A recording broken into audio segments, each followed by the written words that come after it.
Welcome to Imaginize World, where we hear from forward thinkers, activists, and sci-fi visionaries. Today I'm with Jonelle Simunich and Luebkeman talking about Your 2040. Their goal is to bring people together and help them imagine how they can build a future in ways that are positive and especially pragmatic. What would interest me a lot is a question I ask all of my guests, which is, how would you describe yourself in just one sentence? I'm a bridge builder. That's a great one. Explorer of ideas. Explorer of ideas. Okay. Well, I think exploring ideas and building bridges sounds like a good combination. That's exactly what we do. We build bridges while we're exploring ideas, seeing if we can make them happen. I have looked at Our 2040 or Your 2040. It's a very smart name. Thank you. We worked on that. So the Y is in brackets because we focus on the future. So we focus on the year 2040. But for us, the future is both yours and ours together. And so that's why there's the brackets. It's a great, great name. I mean, in writing, it comes across really beautifully. And I looked at a lot of your materials and on LinkedIn and other places, and I saw that I got a very beautiful sentence about the objective of Your 2040, which is to create impactful and actionable solutions to enable radical transformation to create a clear, positive pathway for our future. That is really, really inspiring and I would say ambitious. Thank you. One of you pick up on that and talk about it a little bit because it's so amazing. I'd like to know a lot more about it, what it is, how you do it. Jane, we've been doing futures work for many years together. Jonelle and I have been working together for 10 years, and I started almost 30 years ago doing futures work. And one of the things that we find, it's very difficult to help individuals imagine the future. And this is from experience. When you say the future, first question is, well, how far? Tell me 6 weeks, 6 months, 6 years. And the further you go, the more difficult it is for anyone to imagine. On the other hand, it's easy to imagine the negative future and dystopia. And one of the things which we realized is the hardest part is to instill this belief that a future is possible, which is both positive and pragmatic and regenerative and worth working towards. And so it's this positive future, this positive, and I repeat that again and again and again, positive, that we're really most interested in helping to instill in others, because we have to reconfirm that with ourselves constantly.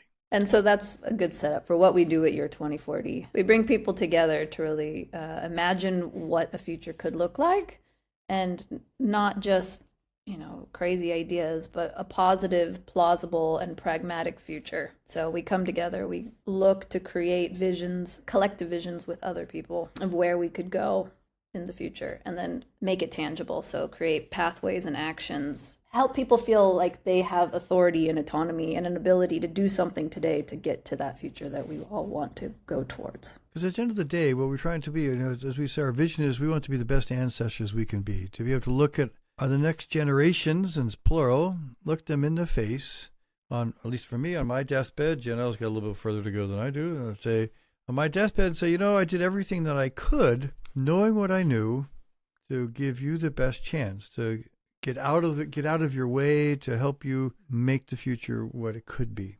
And I say knowing what we know because the work we do, we take a look at science, and science is not fake news. It's very real. And the fact is, we know that the world is heading at the moment towards 2.6 to 2.8 degrees C above the 1990 protocols. And that is going to mean a profoundly changed world. And so therefore, given that, how can we actually look at this in a way which is positive and say, we can cry about the loss of glaciers because Switzerland will lose all of its glaciers in the next 20 to 50 years. And so what does that mean for the nation? What does it mean when these storms, which one experiences, have so much energy that the 1,000-year storm comes every 20 years? It's not trying to be a fearmonger. It's just saying, okay, this is our new reality, our new context. What do we need to do so we can have a good life? And the collective we. And this is what we've really been focusing on. This is the lessons which Jonelle and I took out of 10 years of working together. Science at the core. I don't know if you've looked at my website. I have a website for the whole podcast. The name is Imaginize World. And the whole thing across the top is Imaginize the world that we want for future generations by bringing voices, all these different voices, to the forefront. Exactly. And we need this, Jane. That's exactly why we said yes when you had invited us to join. Now, the negative voices get too much bandwidth, and what we believe is we need positive. In face of challenge, we still have to be positive. I saw photos, incredible photos of like these events that you hold. Could you talk about those events? So the big thing that we do at every year is we call it a gathering. So it's the Your 2040 gathering, and we hold this in Le Punt in Switzerland, and eventually we will hold this in other locations. We bring 100 people together, and I'd say we have kind of 3 key themes to do this and make the whole experience special for everybody. One is knowledge. And the way that we do that is we bring in experts around a theme to share their knowledge with the community and the people who join us. And we design it in a way to make knowledge more accessible and so that the participants are also engaged in learning. So what it looks like is more of an American talk show, like think late night TV, rather than a traditional stand on stage and do a PowerPoint performance. And the reason for that is that the audience is at the same level as the experts, and you're able to kind of engage better around what you're learning. And the second is community. So we have 100 people that come every year, and we keep it at that number because in over 3.5 days with 100 people, you can really start to find the other people that you resonate with. And our kind of promise to everybody is that you'll leave with at least 2 people that you'll continue to stay friends with, do work with, collaborate with regularly. But most people end up with more than that, right? And so over that amount of time, you can really find your kind of resonance and the other people that you resonate with. The third part is we also have group work. So it's another opportunity for all of the participants to find other ways to connect, collaborate, and work together. And so I think one of our pillars of the whole gathering, we say change happens at the rate of trust. And so everything that we do while we're all together is to try to create an environment of trust where people find one another and want to keep working together afterwards to help make change faster. So they work together afterwards, as in whatever group they have created. Yeah, some do, some don't. It's 100 people. This is the 4th year, so our community is about 2,000 plus individuals. So we take a look at the applications and see why should you join us and what you have to offer, what you wish to take away. And so it's a very rigorous process, which we look, and it's not just Jonelle and I. We have usually 4 or 5 individuals, different ages and places taking a look. And sometimes I'll say no, and everyone else says yes. And sometimes I say yes, and everyone else goes no. But in the end, we have an amazing group of individuals ranging from 5 years old to 75, 80. 5 years old? Yeah. So 5 to 80. And we have the students who participate, from high school students as well, university students, scientists, bankers, very wealthy individuals. We have artists, musicians, architects, engineers, a couple of futurists. You name it, we have it in our community. It's an amazing gift to have these people part of our lives and for them to be able to curate these moments when they can come together. And the other thing that we really do, Jane, is I think it's really important that we respect the different typologies of humans who come together. Not everyone's an extrovert like I am. I like talking. I like standing in front of people and things like that. And so we really design it with introverts, extroverts, houseverts. We really are very, very careful in how we think of every 15 minutes of those 3.5 days. And so we respect the different needs of different types of people, as well as the fact that this gift of time that one is giving to us and giving to each other and giving to themselves is extremely important. And we respect that, and so we design it, as I said, every 15 minutes with the end in mind of, as Jonelle said, building trust and building momentum to help us make change happen towards a positive future, which we hope to happen. Can you give me an example or two of projects that come out of this? So I can say what we're doing right now, and maybe Jonelle can reflect on a couple of things that's come in the past, if that's okay. Yeah.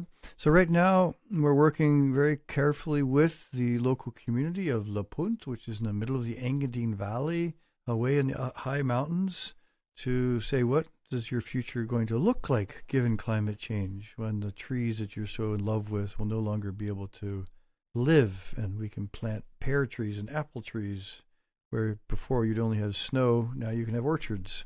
And so what does this look like? And we've been working with them very closely, and it's been quite fun and challenging at times. But we've got 12 future stories, which we have evolved this past summer. And that's going to turn into what we're calling our future vision with the village and the community. And then next summer, we're going to be taking a look at processes and pathways for this transition to a regenerative future. What does this mean on the ground? As a matter of fact, last weekend, we had 14, 15 of the 100 come together, coming from literally far, from Lisbon, from Munich, from Zurich, from the western part of Switzerland. Took as long for the person from the western part of Switzerland to come over as it did from Munich to come over, and to really kind of work on these stories with these characters and say, what could this be? And so it's really quite beautiful to see these future stories turning into a vision. And it's really, that's one thing that's very real. And the community's interested and excited. The people who are building the stories, are they in positions of decision making? The humans who are doing the stories, no, they're not. But the people who are participating from the Gemeinde, from the government and the local citizens, Switzerland's a very direct democracy, so you vote on everything. So I would say every citizen has decision-making power in this village. And so they get to decide what's going to happen to the family-owned ski lift that might or might not get snow. They get to decide what happens to the street. In Switzerland, they vote on everything. They have like 3 or 4 elections a year, 3 or 4 votes a year. I had a couple clients in Switzerland over the years, and over the coffee breaks, they would describe to me about the elections and how that happened. And I was just stunned. I mean, being American, born in America, but living in France now for 50 years, I've lived in 2 completely different countries, but neither one is one where you would say the citizens have an active role. I mean, they vote, of course, or at least in France they do. But in terms of actually having a voice in what happens, it's not local enough. We have the gift of great interaction with the local community, really. Some of the other things that have happened over the years. Last year, we had one of our partners was a furniture company, and they were interested in exploring circularity and reuse materials. And so the town that we host this in is called Le Punt, and they have an old building that is planned for demolition. And so what we kind of coordinated was a group of participants from our gathering went into that house, pulled out some of the old materials, and they built a bunch of furniture. And so it was just like a prototyping opportunity for our partner, and also the people who worked on it really loved doing it because they were learning too. And what it did is the company was able to, I think we said the name, there's Vitra. Vitra is the name of it. It's a Swiss, very beautiful furniture. And they've been contemplating for a while the idea that you could do more with the used furniture or scratch and dent furniture. Because up until last year, they had never done that. They're just kind of curious, what would happen if we did this kind of activity, which is this circularity, this reuse? And that then led to them internally thinking more about the possibility of, in their largest markets, of having a reuse type of pop-up store or reuse opportunity for their scratch and dent stuff. Instead of throwing things away because they had a little tiny flaw, they'd say, well, let's see what we could do with it. Is there any way that, or maybe it happens naturally, that these very interesting results are shared with the world? There's a great German word, Jein, which is yes and no together in one word. Oh, I don't know that. Jein, ja und nein. Oh, I see. That's a good one. Yeah. So, and I say yes and no because our participants come from all over the world already. From South Africa, from Nigeria, from Lagos, from the United States, and West Coast, East Coast, and they take with them this ethos, this mission that we have, and they take also the results back with them. We share PowerPoints, we share our YouTube reels, we have a website where all of this is documented and it's easily accessible. But we don't push it per se into mainstream media. It's simply because we just don't have the capacity, nor is it our intent to go stand on a soapbox and scream. It's our intent is to change by ripples and by secondary impact. So the individuals who come, they go away and they make change where they are. So it's to me, it's much more personal and deeper and based on this idea from Steve Covey of trust. And it's more lasting change that happens that way. We hope so. And let's go ahead and talk about the planetary boundary cities. What are the planetary boundary cities? So this all started when a friend named Patrick Frick, he just started a group called the Global Commons Alliance, and they were looking for different partners to help them in their mission to bring awareness to the global commons, which are those natural elements on Earth that don't belong to any one of us, but that we all require to survive and thrive as humans. Yes. And so they were specifically looking for someone that was focused on cities and the built environment to partner with them. The question was, can we redesign the built environment to help the planet? And so that was the question that kind of underlined all of this. And that led to a 5-year internal program where we were doing things from desk research to prototyping to funding kind of like R&D type projects to this foresight paper that was focused on the planetary boundaries and what the built environment can do today to help reverse the changes that are made, or at least help them be more neutralized. And so to me, I think the real premise is at the very end of that book, the report, we call it regeneration. It's really around how can we regenerate and use the built environment to do that. A little more to the backstory for the planetary boundary cities is we completed a piece of work which also lasted a few years called ARP 2050 Scenarios, looking ahead out to 2050. No, I saw that. I saw that document. Yeah. What the world might be looking at. So there's a way for us to engage with our clients, as well as an internal vocabulary in which all of our business and geographies could dialogue with each other about what this might look like when we're heading towards the future. And one of the outcomes of that document, which was really well received, was this realization, as Jonelle said, is that cities are the biggest driver on our planet of negative change within the biosphere. What can we do? Because Arup was very responsible for lots of change. Mm-hmm. How could we make sure that we're doing the best that we could be at that time? And I'm not at Arup anymore, so I can't say we anymore, but at that time it was we. What can we do with our smart men and women to redesign our cities and help our clients commission things which were beneficial rather than commissioning things which were negative? So it was really, that was the aim, to trying to help our clients be better versions of themselves. So that the engineers and the architects and the designers could do a better job. And that was really what it was. And she referenced also something called the Global Commons Alliance, which I'd like to make sure we bring out, because the Global Commons Alliance is quite important, because it really is giving voice to those things, as Jonelle indicated, which we need in order to survive and thrive. And that is continuing on. We helped get it off the ground, and Jonelle was seconded there to help them think about the role of cities in the very, very early stages. And she did a great job with this so that it helped give birth to these different indices which they now have, which we all now can use when it comes to the Global Commons Alliance. And I think those are also really important work that Patrick Frick led in those years. Yeah. Well, that's in line with 2040, isn't it? The thread with all of these, I say, is really how can we be the best versions of ourselves as humans, and how can we help others be the best versions of themselves as humans? We are the creative force on the planet at the moment, so therefore we need to have an opportunity and obligation to make positive change. And we were very fortunate to be part of Arup when it was truly focused on how to be the best designers in the world. I mean, this was something we was very proud of at that time, and really did great work in thinking about the early days of sustainability, sustainable cities. As Jonelle then moved into regenerative cities, regeneration, what that means. So, and that's really the theme which we took out of with us from Arup, was what does regeneration mean? And just to close on this thought, is regeneration is not just at an urban scale, but it's also at a human scale, because there's a regeneration which is required of many of our humans on the planet to get away from just focusing on greed and acquisition to more, instead of the me, to the we.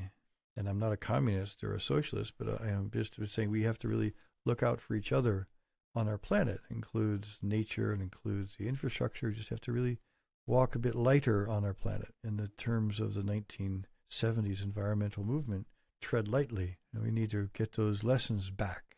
This is something we really were working also to do. And this has been a thread which we picked up and carry very, very proudly, this thread. It's interesting. Just a quick sort of side note. The last person I interviewed is a Nigerian science fiction writer, Wally Telibi. And what you just said, Chris, sounds very much like part of what he says. One thing he feels strongly about is the way social media can be used to bring people together in a different way. And he talks about how he thinks that can happen, which I won't talk about here because that's not the point of our conversation. But I find that he believes science fiction can play a large role in how people see the future. And it reminds me of what you guys are saying about stories. Mm-hmm. I mean, science fiction are stories. He says our lives are stories. Yep. We tell ourselves the stories based on, And so you guys are talking about stories too, and you're working with people to help them build stories that will make a better future for them and for all of us. Exactly. Totally agree. So that's sort of what the human condition is. It's a series of stories. Some live on, some don't. Some are past, some are future, some are today. But like that's the fundamental form of how we all communicate with each other is we're telling each other stories all the time. Yeah. And it's just which stories do you want to believe? Which stories influence you? Which ones inspire you? Which ones do you want to create? Which ones do you want to stay away from? Yeah. Overall, what are I think your work that you're doing must be hard sometimes. You must encounter obstacles, difficulties. Can you talk about that a little bit? Although, Chris, you're looking so positive in your expression, I'm not sure. I'm not sure you feel you have encountered any. There's always obstacles in life, Jane. But that our biggest obstacle right now is funding and getting ways to help support the initiative. Other than that, I think it's hard for me to pick something out of the air and say that, and I mean it sincerely because it's such an honor and a gift to be able to do what we're doing. Yes. And I'll do this until I die. It's really simple, and it's what we've been doing, and what I'll continue to do is how we help others build this bridge to a future which we want to have. I see you have a GoFundMe site for a book about stories about the future. Yeah, so that's just one of, I think, many things we do. So, we've talked a lot about the gathering and kind of the ambition of Year 2040. We've also been running or doing lots of other kind of projects making materials in the background. So that's one of many. But that book specifically was an engagement. We held a competition with people from, I would say, around the world, to write positive narratives for the future. And so we ran that probably about a couple of years ago. We got about 30 or 40 submissions. I don't know. We got a lot of submissions that were really nice. And we ended up narrowing it down, and we've chosen a collection that we think are really exciting and with a diverse kind of breadth of people from different countries and ages and different backgrounds from around the world. And so we're now turning those into a book and illustrating it, and we'll be publishing it in the not too distant future. And so we had the first draft, and we worked with a group called Swissnex. They're part of the Swiss government. They're kind of the cultural arm, I'll say, for lack of a better term, and they have locations around the world. So they have a location in San Francisco, and we worked with them to take a couple of these stories and put them on exhibition about a year ago there. Nice. It's very cool. Mm-hmm. I'd like to ask you what you think the next generation, you're working for the next generation, what do you think they will be better at than what we do? Empathy. Empathy. I think a lot of the people that I know who are, I'd say 10 to 20 years younger than me, seem to, not always, but sometimes, understand each other and each other, I would say, better than a lot of the people I know or that are older. So that's one thing that, I don't know, that's the first thing that comes to my mind. Something come to your mind, Chris? When you say next generation, what do you mean? I mean, I would say people who are maybe born just very recently, maybe kids as they get older, I'm thinking of fairly short term in that sense. I'm thinking maybe 20, 25 years, not beyond that. So I'm going to give you an answer which is slightly complex, but it's not convoluted. Now, I believe we're in the most dynamic period of time that you or I will have lived through, and in every single way, across all lenses you can to take a look at. And this complexity is going to give this next generation a very unusual context for them to be able to and need to deal with. So I think they're going to be quite good at navigating what we would consider to be loss. And they will not see it as loss. They will see it as a new and different world. We already have killed 75% of the natural entities on the planet in my lifetime. And if you think in another, as you say, born today, when they come of age, it'll be another 5%, maybe 7%. And so that loss will mean they're going to be very good at coming up with solutions and survival solutions. And I don't mean thrival, but I do mean survival. Mm. And I say that, and that's intriguing because our mission is to look at positive futures. I do believe in our positive futures. At the same time, I do believe the next generations are going to have to understand how to deal with so much less. We've always assumed that we could, in the northern parts of the hemisphere, we could just turn it, not everywhere, but turn a tap and we get drinkable water. We've assumed that you could take a shower every day if you really wanted to. Mm. Right? There are many assumptions about daily life which I don't believe will be valid. That doesn't mean that the life is going to be miserable if you're bored into that. That means it will be different. And so that's what I mean they're going to have to navigate what we would consider loss. It will be their new reality. And I think that's our obligation, is to lay some of the groundwork so that's not, not decimating, but it's actually empowering. Okay, that's a lot to think about. That's a great answer. I like both your answers. Very different, very complimentary. I think Jonelle's right too. Without empathy, the next generation will not be able to thrive. The next question I have, I think you've pretty much answered it, was, are you optimistic or pessimistic about the long-term future? I'm both, actually. I'm 4 days a week, I'm an optimist. 3 days a week, I'm a pessimist. At the moment, it's still, the balance is still on the positive side, and I have the privilege of working with young people at the university, and I get to see my own two young people, 26 and 24, my children, and I interact with them, and I see their attitude towards the future, and I'm just so amazed by them and what they're thinking, how they're looking at the world, what they're believing, and how they're navigating through life. At the same time, I look at what's happening in our oceans, I look at climate change, I look at political upheaval, I look at nuclear proliferation, I look at all these things, and I kind of go, ah! Those are the 3 days. And so the 4 days, I'm still there. And I think this is what this community and with Jonelle and working with all these individuals in 2040 helped me stay on the 4-day side. And Jonelle, you tend to be more optimistic or more Yes. pessimistic? Very, probably very optimistic. Chris I can think tell you me need to if he be disagrees. doing the work you're doing. Yeah, I guess over the years being in foresight, the first few years were kind of rough and challenging, because when you're looking at the future, the first, like Chris was saying earlier, the first things you see and remember and stick in your mind are all the bad stuff.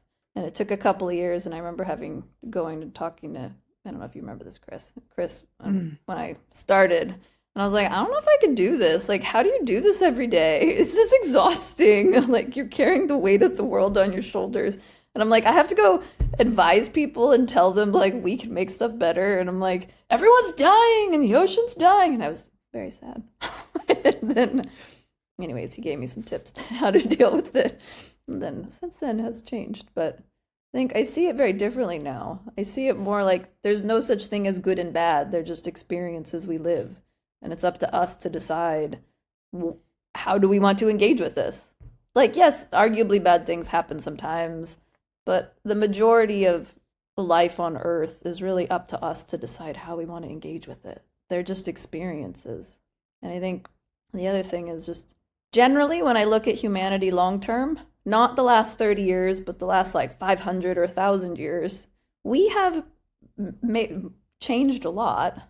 We've physically not so much, but like the world that we've created around us has changed a lot, right? We've made lots of improvements. There's been lots of innovation. We've made lots of progress. And I don't, and also on things like collaboration, right? Like there's less war today than there was in the past.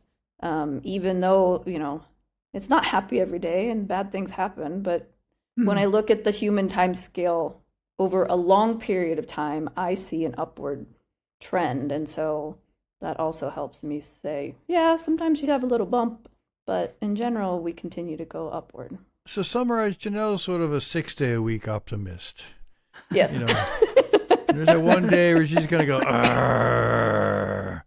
Otherwise, I'm a little bit on the other side, But I think one point that she brought up I think is really important, Jane, in our work, and it was I do quite a lot with Singapore, and every couple of years they bring strategic foresight professionals together from around the world, and I will never forget in the early days, this is probably 20-something years ago when I was in the midst of this, and this one gentleman said, "It's my job to have nightmares about our future so that our citizens do not."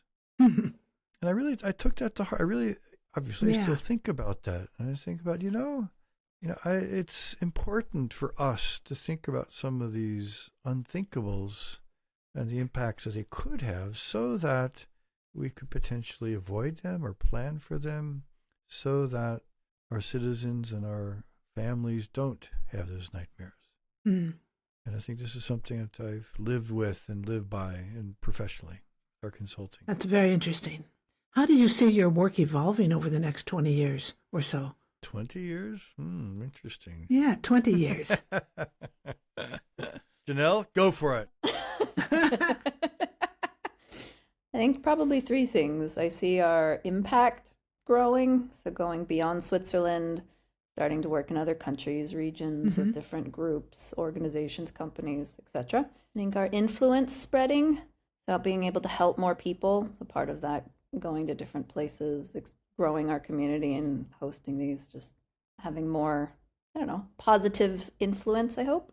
And I think third is, well, I guess that goes hand in hand, but I hope to see us spreading messages of hope and positivity, and the future can be happy, good, and better place. Not in a naive way, but in a way that gives people more authority, autonomy, and just comfort in knowing that they can shape the future that they want to go towards. That's cool. I like that, Jonelle. So for me, Jane, it's a really good question. You say 20 years because I expect to be able to live that long. I'm planning on it, and others are planning on it as well. It's quite different than if you're 20, like my children, or 30 or 40. It's very different. And in Switzerland, at 65, you typically retire officially. And so I'm very short. I'm not too far away from that, frankly. And so I've been thinking about this question quite a lot. This is, where do I really want to spend my time? Because time is the most important commodity that we have. We don't get more of that. We can get more blueberries, but time can't get back. And so for me, Your 2040 is my passion project, my heart project. It's where I believe that we can truly make a profound difference, and especially in this extremely challenging time which will be coming, to find tools, techniques, and methods and community to be able to share how to think about the future in a positive way, in a pragmatic way, and then to make things happen. Now, it's famously said, you run a marathon by taking the first step. Mm. This is a marathon, and so therefore we're taking the first steps. We've taken 4 years of 4 steps. We've created a method which I completely believe in. It's the best thing I think I've ever done personally in 30 years of professional life, and I think this is really, really powerful. At the same time, I know it's also important for me to make way for others, like Jonelle and others, to continue to grow and to expand and to take 2040 to other corners of the world. And so there's also, I'm very interested in the whole issue of ancient wisdom. And as we move towards the future, is this unknowing, what are the lessons which we need to capture now, before it's too late. And there's so many interesting things with ancient wisdom, and just, we used to call it, indigenous architecture. And these beautiful, simple dwellings which followed the rules of nature is ancient wisdom. And so what are the things that we can be taking there that help us with this positive storytelling of the future? And the last thing is, I do hope to spend some time traveling, to visit friends, to seeing these stories, to sharing our mission as literally almost as a missionary. I'm not really a religious human, but I believe that this message needs to get shared, and so that we grow the belief that a positive, pragmatic, renewable future is possible. So I hope to be able to travel to some places which I've been to before or have not yet been to. Well, this has been an extremely interesting conversation. I hope you two have enjoyed it as much as I have. Thank you, Jane. Is there any sort of last-minute thing that either one of you or both of you would like to say? Jonelle, you want to go? Because I'm going to add something. I think I'm going to pick up on something Chris mentioned. Personally, I have 3 philosophies of life, or 3 truths that 3 truths of life. 1 is we're all going to die. 2 is you have to be you till you die. And 3 is change is constant. And what I mean by that is we're all going to die. So time is the most valuable thing that we have as humans, which is something that Chris mentioned earlier. So you spend your time wisely. Know that you have the ability. It is also the only thing that you, as a human being, have full control over, is how you spend your time. I can't choose how anyone else spends their time, only me. And so, I think that's the most valuable thing we have on life. 2 is you have to be you till you die. So find a way to like yourself, because you're on this journey with yourself. And some people, need a little encouragement, and we need to spend time working on ourselves sometimes, some of us. I think 3rd is that change is constant. And it's not always comfortable or fun, but learn to kind of roll with the punches and take things as experiences, and you can learn from everything. So try to find a way not to be scared of change, but rather take lessons from it and grow from it. Mm-hmm. Those are good. I like those. Thank you. Jane, you asked earlier about the ETH. The ETH stands for the Swiss Federal Institute of Technology. That's the Eigennisse Technische Hochschule in Zurich. It is the Swiss Federal School. We like to say MIT is the ETH of North America, or Caltech of the West Coast, of the Great Republic.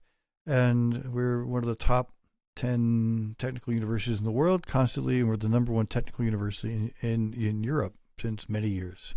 And I have the pleasure and the privilege of leading the Strategic Foresight Hub within the Office of the President of this institution. I joined the ETH after leaving Arup. This was 5 years ago, and to pick that up and to help us create a new way of doing strategy and thinking about the future and introducing foresight thinking across the institution. And so that has been my mandate, and that's what I've been doing with great pleasure and with great challenge, because we're thinking about the future of higher education, because we're in a great time of change in many, many different ways when it comes to higher education. And so I've been looking at what's driving change, what can we do about it, what do we not worry about, also within the context of the changing needs and expectations of society. Because the ETH has as its federal parliamentary congressional mandate to teach, to research, and prepare the nation for the next economy. And so this is what we take very seriously. And so we have to think very carefully about what does it mean to teach and to learn. What do we research? How do we research? And what does the next economy going to look like? And how do we make sure that we're preparing the students and future leaders in the country for that next economy?